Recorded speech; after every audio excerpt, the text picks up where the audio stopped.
Happy New Comic Book Day, webheads! Guys, I'm Mike Spider Slayer, and this is Spider Slayer's Comic Book Haul. This is episode 562, and this is the video series where each and every week I share with you what I pick up at Comic Central, located in the city of Sanford. So if you're ever in the Central Florida area, guys, make sure you stop by because they got some great comic books. And check out this short box behind me, guys. That's pretty badass to put more Spider-Man comics in. And guys, look what makes its return. Ba-boom! That's right, it's the mysterious black bag. It's back. So we're going to go inside of it and we're going to find out these comics that I wound up buying today. So, lot of Spawn comics, I can tell you that right now. But check out this stack. Woo! There it is, baby. There it is. Great to have the mysterious black bag back in the haul once again. We got our bags and boards. And then the first book I want to show you is these oversized Vicious Circle from Boom. So they got this oversized magazine thing. Never knew it was going to be this big, but it has Lee Bermejo artwork and stuff like that. So it seemed like an interesting concept, so I decided to pick it up. The next nice book that I wound up getting was this Wolverine issue 88. This seems to be a book that's still hot, obviously, with the Deadpool 3 movie coming on, and this is where obviously Deadpool and Wolverine fight for the first time. It's not a 9.8 grade. There are some spine ticks in it, but still it's a nice looking copy. Never had this book in my collection, so I took advantage of it while the price was right, and yeah, excited to have it. This is probably about the second or third time I've seen this book, and I passed on it every single time. I'm not passing on it anymore. All right, so now let's get to what was a hyped week when it comes to Batman and Spawn, right? And let me just tell you, I told you if you watched earlier videos, like my top 10 most anticipated, am I wrong for getting all these Spawn covers? Jesus God. But I was prepared for it, and I knew what I was getting myself into, and I just think it's a cool thing. You know, you don't see this all the time. So this is what I love about the hobby. I love to collect. I love to read. I'm not in it mainly for the money. I love to share what I get, and that's what makes it so much fun. So Batman Spawn, whatever this cover is, it's just a blank gray cover. Can people draw on it? Maybe that's what it's for. But if you want to check out some of the interior artwork inside, that is absolutely awesome. Check it out. I cannot wait to read this and see the interactions between Batman and Spawn, and I love that Capullo artwork. It's so well done, man. Looking forward to it. Can't wait. All right, so let's check out some of these other covers here. So I wound up getting this cover here. I don't know if this is the acetate one or the transparent one, whatever it is. But we get to see Spawn there, and then you open it up, and then you get to see Batman. So that's kind of cool right there, right? And then we wind up getting to see this cool cover here. Kind of has Batman and Spawn in the distance there. So that's cool. Then we get to see one that has a trade dress where we get to see, you know, Batman Spawn once again. Just all these cool different poses, you know, which I think is neat. Then I think this was obviously the main cover, the cover that was introduced for everything. So that's cool.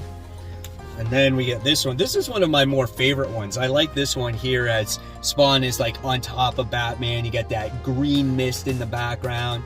So yeah, that's pretty cool. Then we have J. Scott Campbell Spawn. So that's pretty neat. Don't get to see him do Spawn ever. You get to see all these Batmans in the background. So that's pretty cool there, right? And then we get to see, which I'm assuming is a Francisco Mantina cover. Obviously, Francisco Mantina's artwork is always dark, right? Always has bats in the background, but I like kind of like this, the green stuff that's always around Spawn, and there's bats in there too, so that's pretty cool. Then we have the Sean Gordon Murphy cover, so we have that one, so that's pretty cool. And then I'm not sure who this one is. So let me know in the comments below who you think this one is. That's pretty cool. It's more like a painted style of artwork there. All right. Then we have the Jim Lee cover. So that's pretty nice. You know, you don't get to see too much Jim Lee stuff anymore, but that's a good one there. And then we have a Jason Fabok cover as well. He has great artwork. So those are all the Spawn covers that I wound up accumulating through this week's haul. All right. So before we get into the actual new comic books, which I picked up this week, I just want to give a quick shout out to the Facebook group. And if you want to become a member, which is absolutely for free, over 1,600 members that talk about anything that has to do with comics, obviously in tasteful mode, right? And you want to have some fun, just go ahead and join it. Facebook group, Comic Book Corner 2.0, Webheads Unite. I'll search you or I'll find your request. If you're a real person, of course, I will approve you, and then you get instant access, and you never know when you could get shouted out on future comic book hauls. So besides Batman and Spawn, what else did I get from DC? Well, we wound up getting Danger Street. This one is written by Tom King. I was on the fence about this from the beginning. It looks like it's a bunch of, heroes trying to get initiated into the Justice League. Could it be fun? Maybe. I'll have to give it a shot. Check out this artwork. The one thing that I'm noticing here about this book is the paper style that they chose. This feels like a more traditional comic book pages, right? Like maybe something from the early 90s, right? There is no magazine formatted pages here.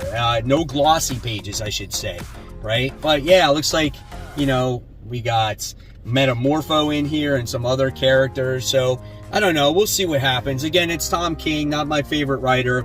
So again, it was just one of those things where we'll see, right? Then the next DC book we got was Dark Crisis Big Bang. This is the one shot. Obviously, this is one of those books that is starting to lead into the new DCU or Dawn of DC or whatnot. And yeah, here we go again, guys. This looks like a trend here for DC Comics, maybe trying to keep the cost low with this different type of paper quality now. If you like this, let me know in the comments below. This is kind of like what I was used to when I was younger. And I actually don't mind this paper quality if it keeps the cost low and the art is still really well done, which does look nice in this comic book. So we'll see what happens with this book. Again, I'm not having high expectations for this, but it could be good. All right, now we move on to the independent books here. We got Radiant Black. This is issue 20. This looks like a pretty good story that's developing here. We got Nathan and Marshall, who are co-Radiant Blacks. They share the power, and it looks like there's been this alien robot that has invaded the city, and there could be an invasion, and this is something that they've been envisioning on and off throughout the series, and we get to see them, which looks like they're doing battle here. So looking forward to reading this one. Then, this was one of my surprise books of the week. Specs, issue 1 was absolutely phenomenal. Issue 2, I can't wait to see what it has to offer. These two boys wound up getting these X-ray glasses, and you can make wishes with them, and these wishes actually came true. Something very bad happened in the first issue when it came to one of the bullies, and I love the relationship between these two boys as well. And this book takes place in the 1980s, so it kind of reminds you of a Stranger Things or The Sandlot, Stand By Me, stuff like that, right? All that stuff is referenced there. So if you're an 80s kid like me, you'll really enjoy this book. So Specs issue 2. If issue 1's still on the rack, I definitely say pick that one up. All right, and here's a book that I was preaching to, I think, last week, and this is Mark Millar's Nightclub.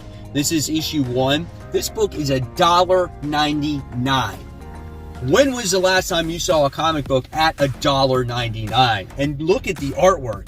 It's not skipping on a creator or art, and hopefully the story is good, but for $1.99, whether it's an introductory issue, I think more companies should do this. Instead of making a #1 issue $5.99 or $6.99, if you want someone to jump on your comic book, make them $1.99 like Nightclub. All right, the next independent we got was Grimm issue 6 by Boom Studios. Jessica Harrow is the main story. She's trying to find out about her past, and she realizes, I think she's Death's daughter. So that's an interesting little twist that came to the story, I think, in the last issue. And now we'll get to see this story continue from there on out. Check out the artwork inside. Looks really good. Can't wait for this issue. All right, then we have Dark Ride. This is issue 3. Loved issue 1. Loved the world, loved the park. And in the last issue, we got introduced to more of the characters, and we're kind of hinted at certain things to come here when oh my God, man. I opened up this book and it's pretty dark right from the start. But here's some of the artwork in here. We get this main character who is the park. He's not the park owner, but he runs the park. His dad created the park. And we feel like the park was created based off of maybe selling souls to the devil. Maybe it was family members, right? To make the park better. And his son is trying to resurrect this park because it's losing sales. It's losing customers. People are not visiting it. You got YouTubers trashing it. It's a good book, man. If you haven't read it yet, I definitely suggest it. Written by Joshua Williamson. All right, then we have 10,000 Black Feathers. This is issue 4. Issues 1, 2, and 3, really good. And we're trying to solve this mystery about this girl who had a best friend who wound up getting murdered. You get to see a little bit of their backstory about how they were kids and how the young girl, likes the other girl, and they were creating a fantasy game and fantasy stories, and it actually came true. Just really dark stuff also in this comic book. We have Jeff Lemire and Andrea Sorrentino behind this book. I definitely recommend this book too. If you love Sorrentino's artwork and you like Jeff Lemire's writing, you can't go wrong with this one. All right. Now I think we're in Marvel stuff, right? And the first thing I'm going to pull out and show you is the Invincible Iron Man issue 1. Here we go. Jerry Duggan, new volume on the title. I'm hoping this is going to be the Iron Man book I read for quite a long time, because it's been a long time since I've actually read Iron Man, right? So I am definitely looking forward to this. Cool little title page here on that spread. And artwork doesn't look too bad, man. I think it looks pretty good. We'll see what happens with Tony. We'll see, how he falls rock bottom from even where he was currently at, right? But I had to get this because one of the main reasons why I followed Iron Man when I was a kid was because I was huge into Transformers and huge into tech and Iron Man, like Iron Man's technology and stuff, and I loved his armors. For me, that's what sold the book for me when I was a kid. And here I love seeing this cover with all the different Mark models on there, right? And you even get to see the Mark 1, you get to see the Stealth, you get to see all the different versions, and I think that is awesome right there. So great looking cover. All right, and then we wound up getting Deadpool issue 2. You gotta love the homage cover right there. Issue 1 was actually not bad, right? And it had to do with spider characters, so that's why maybe I liked it. I felt there was humor there, but it wasn't forced, it wasn't overdone. Does that hold true? I don't know. Does it hang on to that point where it doesn't get too goofy?